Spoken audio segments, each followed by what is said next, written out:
Hello there and welcome to my channel. Today I wanted to talk about my personal 5 watercolor essentials, and maybe they will be yours after watching this video too.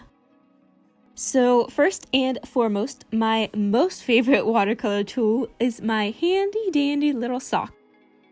And I always have a sock in hand while I'm painting to dab off either my paintbrush or directly onto my painting. So oftentimes when I'm watching other painters on YouTube or wherever else, they will most likely be using some kind of paper towels or something like that. In my eyes, it's quite wasteful just to be using a bunch of paper towels. So instead of using paper towels left and right, you could just simply reuse any fabric scraps you have laying around at home. For me personally, I've decided to use some old socks here, but the world is your oyster. Anything you have, maybe an old t-shirt that you don't use anymore or don't wear, you could just cut it up and use that instead of some paper towels. And even better than that, this little sock of mine has lasted over a year and a half at this point, and it is still going strong. I should probably wash it at some point, but besides that, it's going strong. My second most useful tool I found when painting with watercolor or even gouache is spray bottles.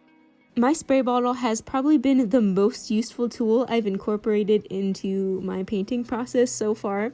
So instead of splashing water all over the place and getting your paintbrushes ruined by digging them into dry paint pans, just use a spray bottle. The spray bottle moistens up all the pans, which really only takes a few seconds, and you're good to go. I also did want to mention that the spray bottles I've been using have been repurposed for my personal needs. Just look around at home, maybe you have some old spray bottles from like makeup, or maybe in the kitchen or somewhere you'll have something laying around, and if you don't have anything like that laying around at home, you can always buy yourself a little spray bottle. My third most essential tool is this little thing right here called a paint puck. From all of the tools in this video, this is probably the most extravagant tool on my list, and I got 2 of them for less than $10 on Amazon. Pretty good deal if you ask me. I originally discovered this little paint puck from one of Drawing with Waffles videos. At the time, it seemed completely revolutionary, so I was very interested and wanted to get one for myself. The puck has a little suction cup on the bottom of it, so all you do is stick the puck onto the bottom of your paint water, and when you're washing off your brushes, it totally removes any of the excess paint that's in there, especially with the little grippies and the different textures on there. And if you really don't want to invest in some kind of silly tool that you might not end up using, you could probably DIY something like this for yourself. You can use anything that's textured that would get the paint out of your brushes. You can even coil up some wire and stick it on the bottom of your water cup and DIY your own little paint puck.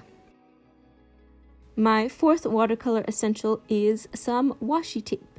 So there are many different ways that you could go about using washi tape in your paintings. The first way that I usually use it is that when you're painting with watercolor or really any wet media, paper tends to buckle and get all warped and weird when they get soaked in water. So to stop paper from warping, a lot of people will tape down the sides of the paper to a flat surface or something like that.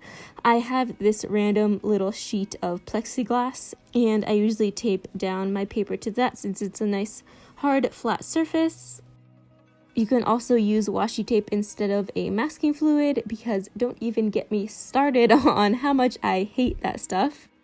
Using washi tape in that way, you can create interesting borders or shapes, or even cut the washi tape out and mask off any areas that you might not want paint. As far as using tape with your watercolors, I would much prefer using washi tape than any other tapes like masking tape or whatever else, because I have found that masking tape almost always tears up my paper, and there's honestly nothing worse than spending hours on a painting and then having the tape just completely tear up the edges. So I would recommend washi tape over anything else.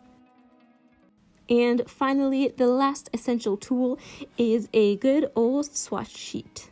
So I've been using this same exact watercolor palette for, I'd say, almost 5 years now, and I have yet to this day, out of these 4 different blues, remember which blues are which. So no matter if you have a huge watercolor collection or a smaller one just to suit your needs, swatch sheets are super duper helpful. Oftentimes when watercolors are either dry or in a tube, the paints are super concentrated because you're supposed to add water to them to water them down, so it's hard to get an understanding of how they might look when the water is actually added. I would say it's also quite helpful to make a tiny little swatch sheet that you can stick inside of your palette. That way you always have it when you're on the go, or, you know, if you're just sitting in your room like I usually am, and it will always be there waiting for you right inside that palette.